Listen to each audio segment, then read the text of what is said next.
రాజకీయాల్లో social engineering అరుదుగా జరుగుతుంది. కానీ ఏపీలో వైఎస్ జగన్ పార్టీ స్థాపించినప్పటి నుంచి సోషల్ ఇంజనీరింగ్ కొనసాగుతూనే ఉంది. వైఎస్ఆర్ కాంగ్రెస్ ఆవిర్భవించాక జరుగుతున్న మూడో ఎన్నికలివి. ప్రతి ఎన్నికకు అభ్యర్థుల జాబితాలో అణగారిన వర్గాలు, మైనారిటీల సంఖ్య పెరుగుతూనే ఉంది. ఈసారి మైనారిటీలకు అదనంగా మరో 2 సీట్లు కేటాయించారు. అభ్యర్థుల మనోగతం ఎలా ఉందో ఇప్పుడు చూద్దాం. డబ్బున్నవారు మాత్రమే చట్టసభలో అడుగుపెట్టగలరనే వాదాన్ని తిరగరాశారు వైఎస్ఆర్ కాంగ్రెస్ అధినేత ఏపీ సీఎం వైఎస్ జగన్.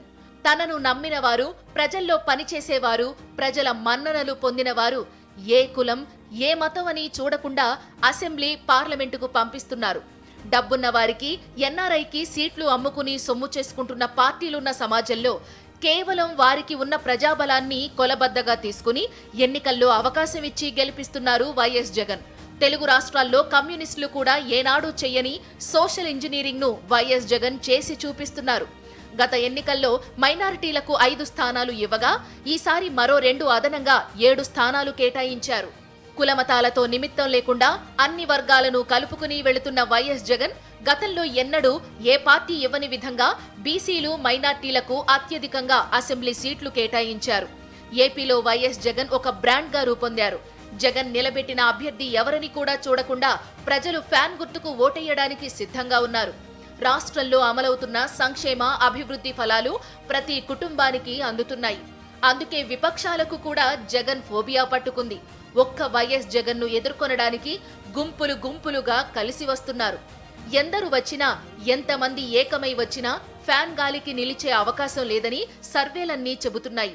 చరిత్ర సృష్టించాలన్నా, చరిత్ర రాయాలన్నా వైఎస్ కుటుంబానికే చెల్లుతుందని గుంటూరు ఈస్ట్ అభ్యర్థి షేక్ నూరి ఫాతిమా చెబుతున్నారు. మైనారిటీలకు కూడా దాదాపుగా 7 ఎమ్మెల్యే టికెట్స్ ఇవ్వడం జరిగింది. ఎప్పుడు కూడా చరిత్రలో ఎప్పుడూ లేనట్టుగా ఈ రోజు జగన్మోహన్ రెడ్డి గారు ఇచ్చినందుకు ముందుగా చాలా సంతోషంగా ఉంది. దాంట్లో అది కూడా ఒక మైనారిటీ మహిళ అయిన నాకు జగన్మోహన్ రెడ్డి గారు మొదటిసారిగా ఒక అవకాశం ఇచ్చారు. చరిత్ర రాయాలన్నా, సృష్టించాలి అన్నా వైఎస్ఆర్ ఫ్యామిలీకే చెందుతని. మరి వైఎస్ రాజశేఖర రెడ్డి గారు ఏ విధంగా పరిపాలన చేశారు, అలాగే వైఎస్ జగన్మోహన్ రెడ్డి గారు అదేవిధంగా ఈ 5 సంవత్సరాలు కూడా పరిపాలన చేశారు. విజయవాడ వెస్ట్ సీటు దక్కించుకున్న షేక్ ఆసిఫ్ తన ఆనందాన్ని తట్టుకోలేకపోయారు. ఉద్వేగంతో ఆయనకు మాటలు రాలేదు. అందరి సహకారంతో విజయం సాధించి జగనన్నకు కానుకగా ఇస్తానంటూ ఎంతో ఉద్వేగంతో చెప్పారు. జగనన్నకి జీవితాంతం రుణపడి ఉంటానని చెప్పేసి ఈ సభాముఖం ధర తెలియజేస్తుంది. జగనన్న నా మీద పెట్టుకున్న నమ్మకాన్ని ఒమ్ము చేయకుండా మా నియోజకవర్గ ప్రజలతో, నాయకులతో, కార్పొరేటర్లు, అలాగే చైర్మన్లు, డైరెక్టర్లు, ఎవరైతే మా పార్టీ అభిమానులు ఉన్నారో వాళ్ళందరితో కలిసి మమేకమై నా విజయాన్ని జగనన్నకి కానుకగా ఇస్తానని చెప్పేసి ఈ మీడియా సందర్భంగా తెలియజేస్తున్నాను.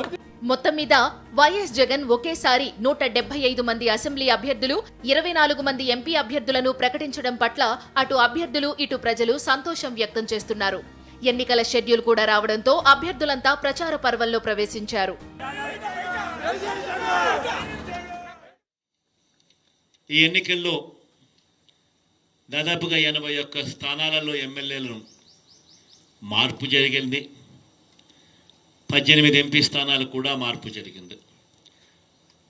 అంటే దాదాపుగా 99 స్థానాలంటే దాదాపుగా దగ్గర 50% స్థానాలలో మార్పులు కూడా చేశారు. ఇది కూడా చరిత్రలో ఒక నిలిచిపోయే ఘట్టమే. ఎందుకంటే ఈ స్థాయిలో మార్పులు చేయగలిగిన ధైర్యం బహుశా ఎవరికి ఉండకపోవచ్చేమో. అది కూడా వైఎస్ఆర్ కాంగ్రెస్ పార్టీకి మాత్రమే ఆ ధైర్యం ఉందని కూడా, ప్రజల మీద ఆ మేరకు నమ్మకం ఉందని కూడా చెప్పడానికి కూడా సంతోషపడతా ఉన్నా.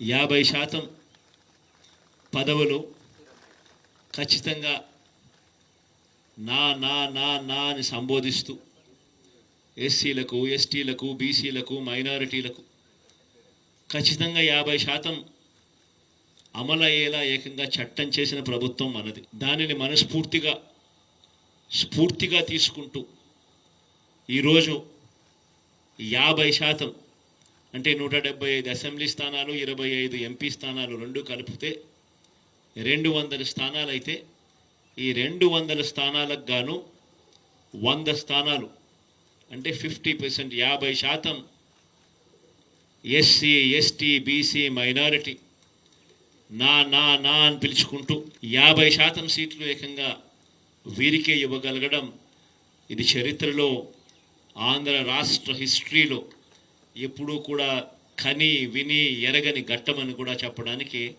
చాలా సంతోషపడతా ఉన్నాం.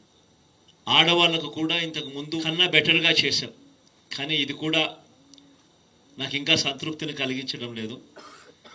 బహుశా నెక్స్ట్ ఎలక్షన్లకు వచ్చేసరికి దీనిని ఇంకా వేగంగా కూడా అడుగులు వేయించే కార్యక్రమం చేస్తూ ఉన్నాం. 200 స్థానాలకు 24 స్థానాలంటే 12% అక్క చెల్లెమ్మలకు ఇవ్వగలిగాం. కానీ ఇది కూడా నాకు పూర్తిగా సంతృప్తి కలిగించే అంశం కాకపోయినప్పటికీ కూడా బట్ లాస్ట్ టైం కన్నా బెటర్గా చేసాం. బహుశా మిగతా ఏ పార్టీ కన్నా కూడా బెటర్గానే ఉంటుందని అనుకుంటా ఉన్నాను. లాస్ట్ టైం 19 ఇస్తే ఈసారి 24 దాకా తీసుకొని పోగలిగాం. ఇది కూడా ఒక విశేషమనే చెప్పాలి. మైనారిటీస్కి కూడా ఇంతకుముందు 5 స్థానాలు ఇస్తే ఇవాళ 7 స్థానాలతో మైనారిటీ సంఖ్యను కూడా బాగా పెంచగలిగినామని చెప్పడానికి కూడా సంతోషపడతా ఉన్నాం.